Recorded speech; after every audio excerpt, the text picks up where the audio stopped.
ఒకప్పుడు దావీదుని చూసినప్పుడు జనాలు ఏమనుకున్నారు తెలుసా? లైఫ్ అంటే వీడిదిరా, బ్రతికితే ఇట్లా బ్రతకాలరా. బాబా, దేవుడైన యెహోవా దావీదునకు నలుదిక్కులా నెమ్మది కలుగు చేశాడు, శత్రువుల మీద విజయం. ఎంత నెమ్మది, ఎంత హాయి అంటే దావీదు చూసిన ప్రతివాడు లైఫ్ అంటే వీడిదిరా, బ్రతికితే ఇట్లా బ్రతకాలరా, ఏమి హాయితో కూడుకున్న జీవితంరా అని దావీదును గూర్చి అనుకున్నారు. కానీ ఏం జరిగిందో తెలుసా? దావీదు ఒకసారి మిద్దె మీద నుండి బత్షెబను చూసి హద్దు మీరాడు. దావీదు ఇంట్లో సునామీ ప్రారంభమైంది. ఒకరోజు కన్న కూతురు జుట్టెరు పోసుకొని ఏడ్చుకుంటూ వస్తుంది. రే అమ్మా తామారో, ఏమైందిరా, ఎందుకు అట్లా జుట్టెరు పోసుకున్నావు? ఒకడు నన్ను చెరిపోయాడు డాడీ. నేను రాజునయ్యుండగా రాజకుమార్తెను ఒకడు చెరపటమా? వాడెవరో చెప్పు, ఆడి పేరేంటో చెప్పు, ఆడి మెడ మీద తలకాయ లేకుండా తీసేస్తా. ఆ కూతురు తలంచి, వాడెవడో కాదు నాన్న, నీ పెద్ద కుమారుడు ఉన్నాడే అమ్నోనే నన్ను పాడు చేశాడు నాన్న.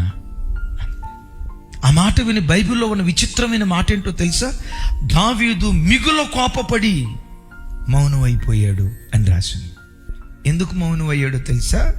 అమ్నోనును పిలిచి, రే బుద్ధి లేనోడా, ఏంట్రా తామార్తో నువ్వు చేసింది అని గనకంటే, అప్పుడు అమ్నోను ఏమనేవాడంటే, నానా నేను తామార్తో చేసింది తప్పైతే మరి నువ్వు బత్షెబతో చేసేవే, అది ఉప్ప అని కొడుకు ఎక్కడంటాడోనని తన తప్పు తన నోటికి తాళం వేయటానికి కారణమైంది.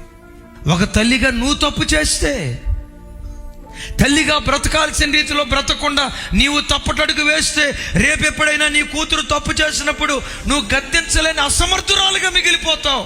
ఒకవేళ పిలిచి బుద్ధి లేనిదానే, ఏంటో నువ్వు చేసింది, నువ్వు ప్రవర్తించిన ప్రవర్తన ఏంటి అని ఎప్పుడైనా నువ్వు అంటే వెంటనే రుయ్యమని కూతురే ఉంటుందో తెలుసా?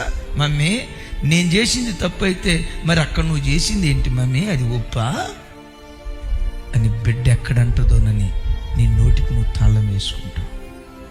అందుకనే అమ్మా, నీ పిల్లలకు నువ్వు కోట్ల రూపాయల ఆస్తి సంపాదించి పెట్టకపోయినా పర్వాలా, ఒక మాదిరికరమైన తల్లిగా దేవుని కొరకు నువ్వు బ్రతుకో.